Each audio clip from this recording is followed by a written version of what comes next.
Hello student. তো আজকে আমরা শুরু করব 8 থেকে অঙ্ক থেকে। আগের দিন আমরা 7 পর্যন্ত করেছিলাম। আজ আমরা শুরু করবো 8 থেকে। তো চলো শুরু করা যাক। দেখো প্রথমে 8 থেকে আমরা কি বলছে, একটি নিরেট সিসার গোলকের ব্যাসের দৈর্ঘ্য 14 সেমি, ওই গোলকটিকে গলিয়ে 3.5 সেমি দৈর্ঘ্যের ব্যাসার্ধের কতগুলি নিরেট গোলক তৈরি করা যাবে। তো ফার্স্টে কি দিয়েছে, গোলকের ব্যাসের দৈর্ঘ্য, এখান থেকে আমরা ব্যাসার্ধের দৈর্ঘ্য পেয়ে যাব।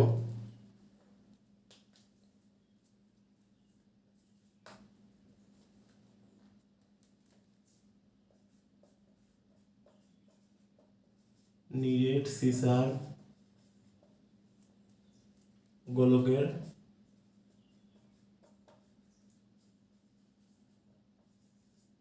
ব্যাসার্ধের দৈর্ঘ্য কত হবে,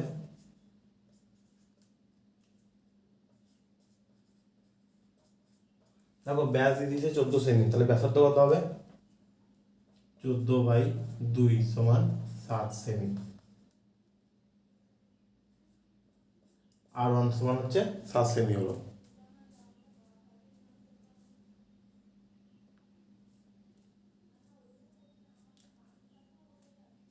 তাহলে এই গোলকটিকে গলিয়ে 3.5 সেমি দৈর্ঘ্যের ব্যাসার্ধের কতগুলি নিরেট গোলক তৈরি করা যাবে। তাহলে এখানে আমাদের কি ধরে নিতে হবে, ধরি এক্সটি গোলক তৈরি করা যাবে।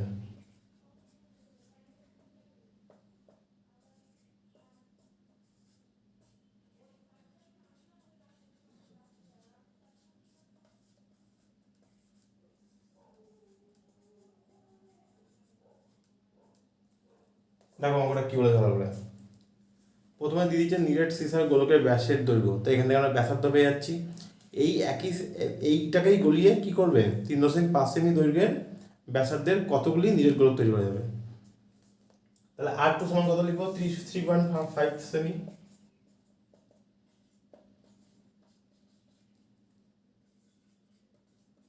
তাহলে শর্তামতে যখনই এরকম অঙ্ক দেবে, গলনের অঙ্ক, তখনই আমাদের আয়তনটাকে ভাঙতে হবে, আয়তনে করতে হবে। তাহলে 4/3 পাই R1 কিউব সমান কি, এক্স গুণিত এক্স কি কটা গোলক তৈরি করা যাবে, 4/3 পাই R2 এর কিউব। দেখো উভয় দিকে 4/3 পাই কাটা গেল, তাহলে এদিকে R1 কিউব মানে কি, 7 × 7 × 7 এক্স ইন্টু R2 এর কিউব। দেখো আমরা কি করবো, ক্যালকুলেশনটাকে ইজি করতে 3.5ও যা 7.2ও তাই। তাহলে এখানে কি করবো, R2 সমান 7/2, 7/2 মানে 3.5।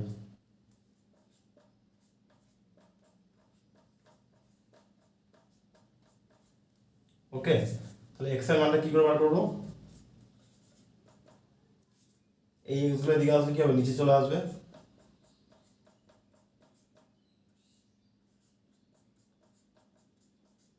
আর টু গুলো কি হবে, উপরে চলে যাবে।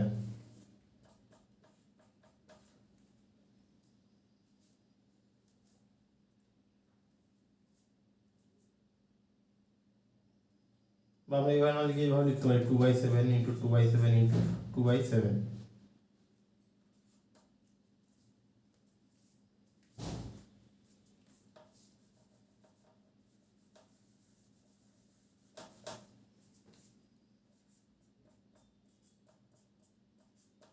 দেখো এবার 7 গুলো কাটা যাবে, 7 7 7 7, তাহলে 2 2 4, 4 2 8।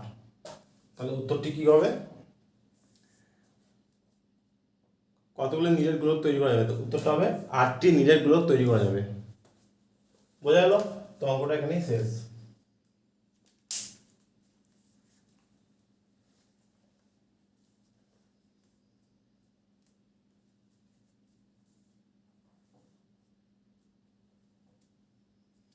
এবার নেক্সট,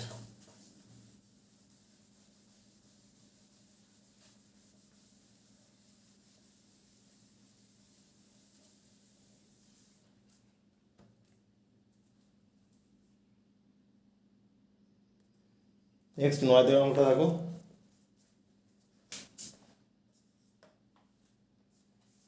3 সেমি, 4 সেমি এবং 5 সেমি দৈর্ঘ্যের ব্যাসার্ধের 3টি নিরেট তামার গোলককে গলিয়ে একটি নিরেট বড় গোলক তৈরি করা হলো।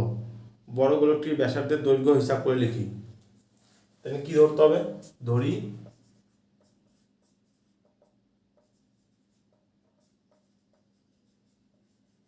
বড় গোলকটির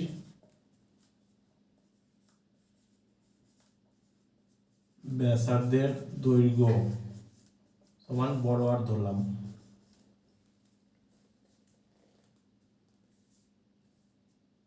আর দেখো এখানে 3টে দৈর্ঘ্যের ব্যাসার্ধ দিয়েছে, এগুলোকে একটা R1 ধরবো, R1 সমান 3 সেমি, R2 সমান 4 সেমি এবং R3 সমান 5 সেমি।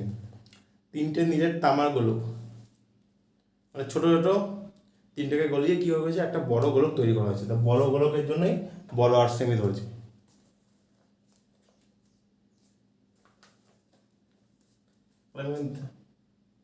ধরি R1 সমান 3, R2 সমান 4 আর R3 সমান হচ্ছে 5।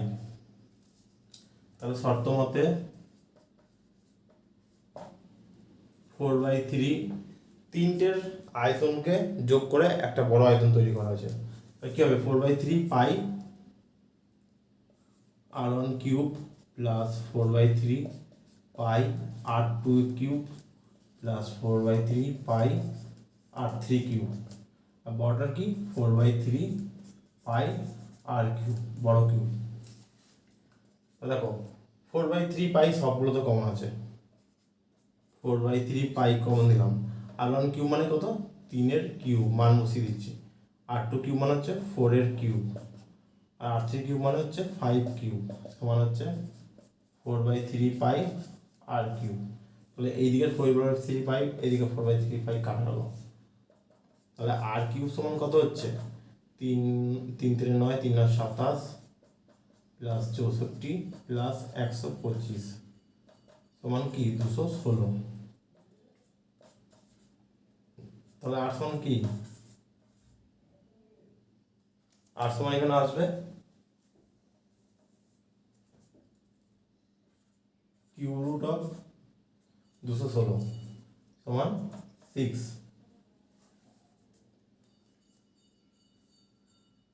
তাহলে বড় গোলকটির ব্যাসার্ধ দৈর্ঘ্য কত হবে? 6 সেমি। এটাই হচ্ছে অ্যান্সার। বোঝা গেল?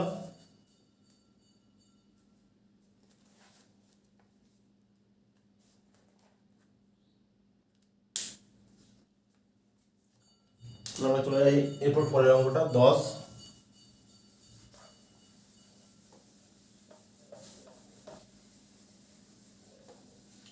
এবার নেক্সট দেখো 10 দাগে অঙ্কটা কি বলছে। একটি অর্ধগোলাকৃতি গম্বুজের ভূমিতলের ব্যাসের দৈর্ঘ্য হচ্ছে 42 ডেসিমি। গম্বুজটির উপরিতল রং করতে প্রতি বর্গ মিটার 35 টাকা হিসাবে কত খরচ পড়বে তা হিসাব করে লিখি।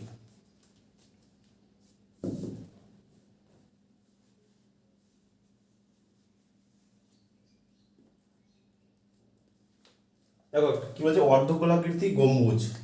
সাপোজ এরকম যদি অর্ধগোলাকৃতি গম্বুজটাকে আমি মনে করি, ভূমিতলের ব্যাসের দৈর্ঘ্য, এইটা হচ্ছে ব্যাসের দৈর্ঘ্য, ব্যাসকে কি বলি আমরা? 2r। কত হচ্ছে? 42 ডেসিমি।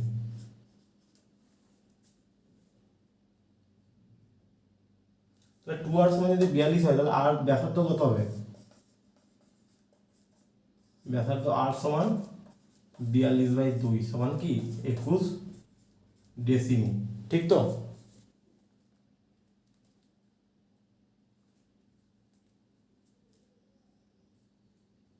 বলেছে গম্বুজটির উপরিতল, এই উপরিতলটা রং করতে কত কত টাকা লাগবে? তাহলে আগে কি বার করতে হবে? আমার উপরিতলের ক্ষেত্রফলটি বার করতে হবে। তাহলে উপরিতলের ক্ষেত্রফল কি হবে? সূত্র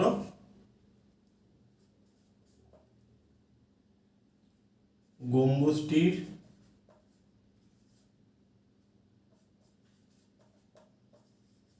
বক্রতলের ক্ষেত্রফল সমান হচ্ছে 2πr²। দেখো যেহেতু এটা অর্ধগোলাকৃতি, তাহলে অর্ধগোলকের সূত্রটাই কাজে লাগাবো। টু পাই এবং কত 22/7 আর হচ্ছে 21 ইন্টু 21, ঠিক তো?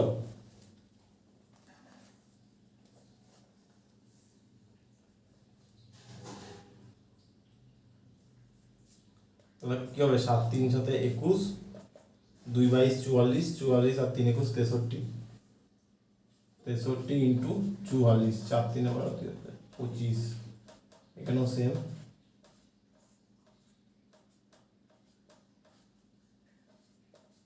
2772 কি ঘন ডেসিমি, ঠিক তো? কিন্তু আমার অঙ্কটা কি বলছে দেখো ভালো করে, গম্বুজটির উপরিতল রং করতে প্রতি বর্গমিটার, তাহলে যখনই আমার বর্গমিটার বার করতে হবে, ডেসিমি থেকে কি করতে হবে বর্গমিটারে করতে হবে, সরি এটা বর্গ ডেসিমি হবে। তাহলে বর্গ ডেসিমি আছে, বর্গ ডেসিমি থেকে কি করতে হবে বর্গ মিটার। তাহলে আমরা কি জানি কিলো, হেক্টর, ডেকা, গ্রাম, ডেসি, সেন্টি, মিলি। কিলো, হেক্টর, ডেকা, গ্রাম, ডেসি, দেখো আমরা এখানে আছে এইখানে ডেসি, ডেসি থেকে আমাকে কোথায় আসতে হবে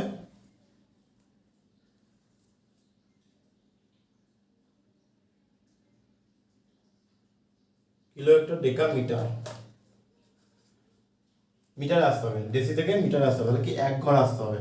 তাই এক ঘর আসার জন্য আমাদের কি করতে হয় 10 দিয়ে ভাগ করতে হয়, যেহেতু বর্গ আছে ভালো করে বুঝো, আমাকে ডেসিমি থেকে মিটারে আসতে গেলে 10 দিয়ে ভাগ করতে হয়, এটা এক ঘর, এক ঘর, এক ঘরের জন্য আমাকে 10 দিয়ে ভাগ করতে হয়, কিন্তু বর্গ আছে বলে কত দিয়ে ভাগ করতে হবে 10 এর স্কোয়ার মানে কত 100 দিয়ে ভাগ করতে হবে। তাহলে আমরা এইটা থেকে যদি 100 দিয়ে ভাগ করি কত পাবো, কি পাবো 100 দিয়ে ভাগ করলে আমরা বর্গ মিটার পাবো, এটা আমরা মুছে দিলাম, বোঝা গেল? তাহলে আমি এখানটা কি করব 100 দিয়ে ভাগ, তাহলে কি হবে ডেসিমি থেকে বর্গ মিটার, ঠিক তো? তাহলে দুটো শূন্যর পরে হবে, তাহলে 27.72 বর্গ মিটার, বোঝা গেল?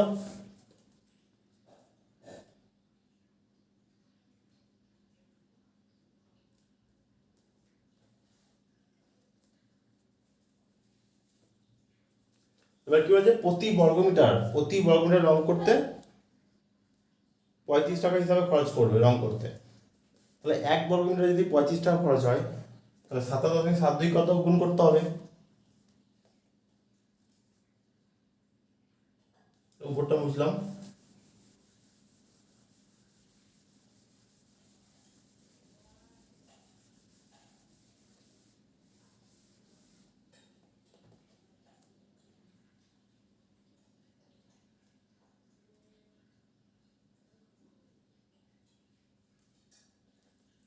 তাহলে প্রতি বর্গমিটার 35 টাকা হিসাবে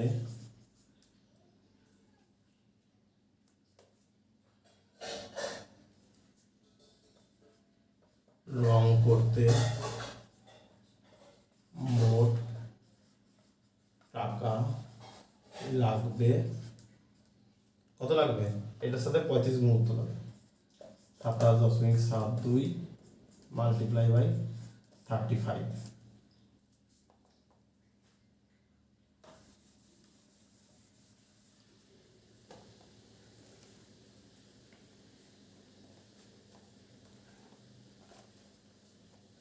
আমরা গুণটা করে ফেলি,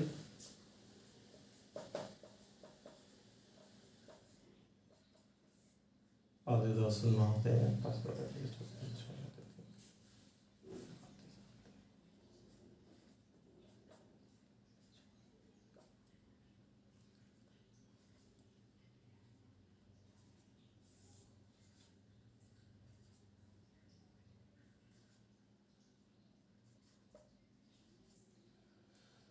এখানে শূন্য বসবে দশমিক, তাহলে উত্তরটা কি হবে 970.20 টাকা।